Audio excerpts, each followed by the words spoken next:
क्या देश के सबसे प्रतिष्ठित सरकारी अस्पताल से वरिष्ठ डॉक्टरों का लगातार इस्तीफा देना सिर्फ एक सामान्य प्रशासनिक घटना है? क्या एम्स जैसे संस्थान में डॉक्टर इलाज से ज्यादा फाइलों और टेंडरों में उलझ गए हैं? और अगर देश का सबसे बड़ा मेडिकल संस्थान ही अपने अनुभवी डॉक्टरों को रोक नहीं पा रहा है तो इसका सबसे बड़ा नुकसान आखिर किसे होगा, डॉक्टरों को या मरीजों को? पूरा मामला क्या है, चलिए जानते हैं। नमस्कार, द हिंदी टॉप देख रहे हैं आप और मैं हूं आपके साथ जानिसार खान। देश का सबसे प्रतिष्ठित सरकारी अस्पताल, जहां इलाज कराना हर मरीज का सपना होता है, जहां डॉक्टर बनना हर मेडिकल छात्र का लक्ष्य होता है, उसी एम्स दिल्ली से पिछले कुछ वर्षों में एक के बाद एक कई वरिष्ठ डॉक्टरों ने समय से पहले स्वैच्छिक सेवानिवृत्ति यानी कि वीआरएस लेकर के निजी अस्पतालों का रुख कर लिया है। सवाल यह है कि आखिर ऐसा क्या हुआ कि दशकों तक इस संस्थान की सेवा करने वाले डॉक्टरों ने अपने कार्यकाल के कई साल बाकी रहते हुए एम्स छोड़ना बेहतर समझा।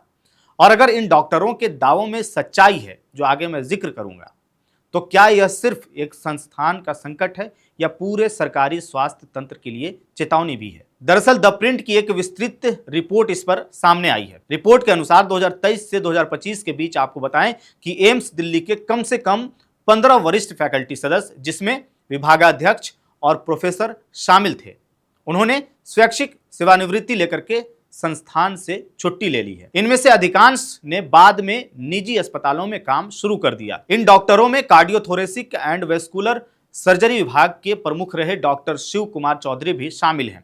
लगभग 27 सालों तक एम्स में सेवा देने के बाद उन्होंने 2024 में वीआरएस लिया और अब फोर्टिस एस्कॉट हार्ट इंस्टीट्यूट में कार्यरत हैं। उनके अनुसार संस्थान के भीतर सीनियरिटी व्यवस्था और प्रशासनिक ढांचे में आई खामियां इस फैसले की बड़ी वजह बनी। डॉक्टर चौधरी के अनुसार जब लंबे समय से काम कर रहे वरिष्ठ डॉक्टरों से जूनियर व्यक्ति को नेतृत्व मिला तो संस्थान के भीतर असंतोष बढ़ा। वहीं कुछ डॉक्टरों ने यह भी कहा कि विभागाध्यक्ष बनने या प्रशासनिक नेतृत्व तक पहुंचने का रास्ता लगभग बंद हो चुका था, जिससे युवा फैकल्टी भी भविष्य को लेकर के निराश होने लगी। इसी तरह से ऑर्थोपेडिक्स विभाग के प्रमुख डॉक्टर राजेश मल्होत्रा, न्यूरोलॉजी विभाग की प्रमुख डॉक्टर एम.वी.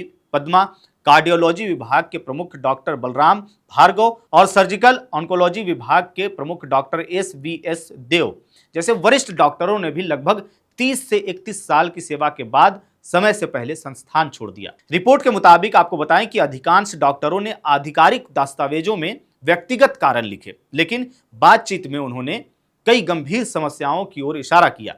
डॉक्टरों का कहना था कि अस्पताल में अफसरशाही इतनी बढ़ गई थी कि इलाज से ज्यादा समय फाइलों, खरीद प्रक्रिया, टेंडर और प्रशासनिक कामों में निकलने लगा। लेकिन मेडिकल रिसर्च और मरीजों के इलाज की बजाय प्रशासनिक जिम्मेदारियां प्राथमिकता बन गई थीं। कार्डियोथोरेसिक सर्जरी विभाग के प्रोफेसर डॉक्टर मिलिंद पद्माकर होटे का बयान इस पूरे मामले को और गंभीर बना देता है। उन्होंने बताया कि मेडिकल उपकरणों की खरीद में लगातार देरी के कारण हर महीने 5 से 6 दिन तक कार्डियक सर्जरी रद्द करनी पड़ती थी। छोटे बच्चों सहित कई मरीजों की सर्जरी महीनों तक टलती रही और वेटिंग लिस्ट 15 महीनों तक पहुंच गई। उनके अनुसार इलाज में देरी के कारण कई मरीजों की मौत हो गई, जिससे उन्हें व्यक्तिगत रूप से अपराध बोध होने लगा।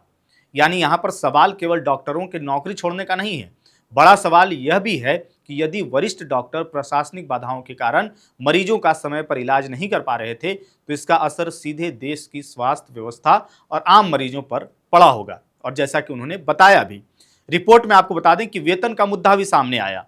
कई डॉक्टरों ने यह कहा कि सरकारी सेवा और निजी अस्पतालों के बीच वेतन का अंतर लगातार बढ़ता जा रहा है, लेकिन कई डॉक्टरों ने यह भी स्पष्ट किया कि केवल वेतन ही कारण नहीं था। असली समस्या यह थी कि उन्हें चिकित्सा से ज्यादा प्रशासनिक काम करना पड़ रहा था और संस्थान में करियर ग्रोथ तथा निर्णय लेने की प्रक्रिया भी सीमित होती जा रही थी। रिपोर्ट में यह भी सामने आया है कि संसद की अस्थायी समिति ने भी एम्स में फैकल्टी के पद खाली होने पर चिंता जताई थी और सरकार से समयबद्ध भर्ती, बेहतर वेतन संरचना, आवास सुविधाएं और विशेष डॉक्टरों को संस्थान में बनाए रखने के लिए विशेष प्रोत्साहन देने की सिफारिश की थी। हालांकि आपको बता दें कि यह ध्यान यहां रखना भी जरूरी है कि ये दावे मुख्य रूप से द प्रिंट की रिपोर्ट में डॉक्टरों के बयानों पर आधारित हैं।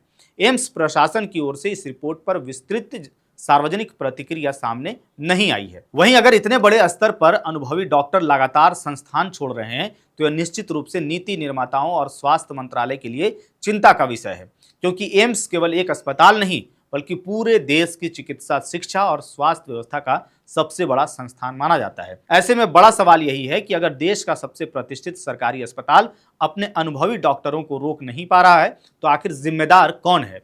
क्या यह केवल प्रशासनिक व्यवस्था की विफलता है या सरकारी स्वास्थ्य संस्थानों में व्यापक सुधार की जरूरत है?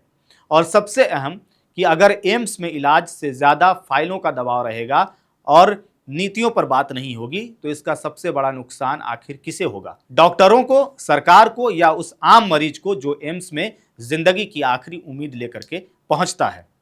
इस पूरे खबर पर आपकी क्या राय है? आप इस रिपोर्ट को लेकर के क्या सोचते हैं? अपनी राय कमेंट बॉक्स में जरूर बताइएगा। मेरा नाम है जानिसार खान, आप देख रहे हैं द हिंदी टॉप। वीडियो अच्छी लगे तो चैनल को सब्सक्राइब कीजिएगा और हमें इंस्टा, फेसबुक और एक्स पर भी फॉलो कीजिएगा।